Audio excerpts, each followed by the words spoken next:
Carburettor பொறுத்த வரைக்கும் இந்த 2 ஸ்க்ரூ டைப்பில் உள்ள கொடுத்துருப்பாங்க. உள்ளே வந்து பார்த்தோம்னா ஒரு சின்னதாக ஒரு வால்வு ஒன்று இருக்கும். ஸோ அதில் வந்து ஹோல்ஸ் வந்து இருக்கும். ஸோ அது வந்து ஒரு ஹேர் போகிற அளவுக்கு தான் அதில் வந்து ஹோல்ஸ் இருக்கும். ஸோ அந்த ஹோல்ஸில் தான் வந்து டஸ்ட்டெல்லாம் அடைக்கும். ஸோ இந்த 2 ஹோல்ஸையும் வந்து நல்லா க்ளீன் பண்ணிக்கணும்.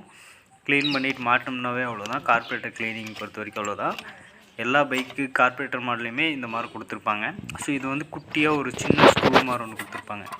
ஸோ இந்த மாதிரி குட்டியாக ஒரு சின்ன ஸ்க்ரூ ஒன்று கொடுத்துருப்பாங்க. ஸோ இந்த ஸ்க்ரூவில் நம்மளுக்கு வந்து ப்ராப்ளம் ஏதாச்சும் டஸ்ட் அடைச்சிருச்சு அப்படின்னாலும் நம்மளுக்கு வந்து ஒர்க் ஆகாது.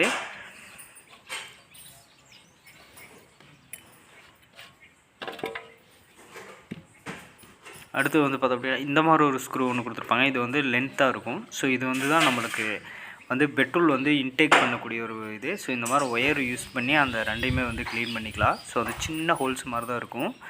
அதை க்ளீன் பண்ணிட்டிங்கனாவே கார்பரேட்டர் க்ளீனிங்கை பொறுத்த வரைக்கும் முடிஞ்சுது. அப்படியே உள்ள வந்து மாட்டிடுவோம்.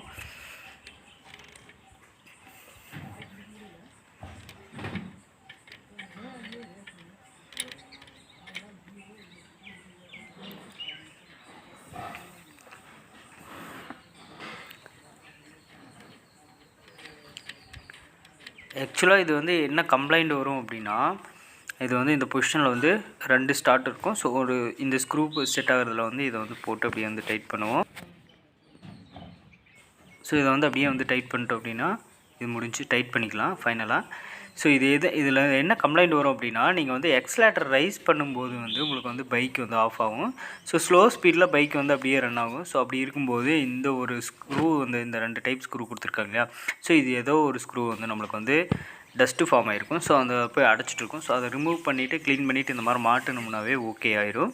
அடுத்து வந்து பார்த்தோம் அப்படின்னா நம்மளுக்கு ஏர் ஃபில்டரும் ஒன் ஆஃப் தி கம்ப்ளைண்ட் தான். ஸோ ஏர் ஃபில்டரில் வந்து கரெக்டாக வந்து செக் பண்ணிக்கணும். ஸோ ஏர் ஃபில்டர்லேயும் வந்து அடைச்சிருச்சு ஏதோ ஒன்று வந்து ஏர் இன்டேக்குக்கு போகிற லைனில் ஏதோ ஒன்று அடைச்சிருச்சு அப்படின்னா, என்வாயன்மெண்ட் ஏர் எடுக்கு இல்லையா, ஸோ அந்த ஏரில் அடைச்சிருச்சு அப்படின்னாலும் நம்மளுக்கு வந்து இந்த மாதிரி கம்ப்ளைண்ட் வரும்.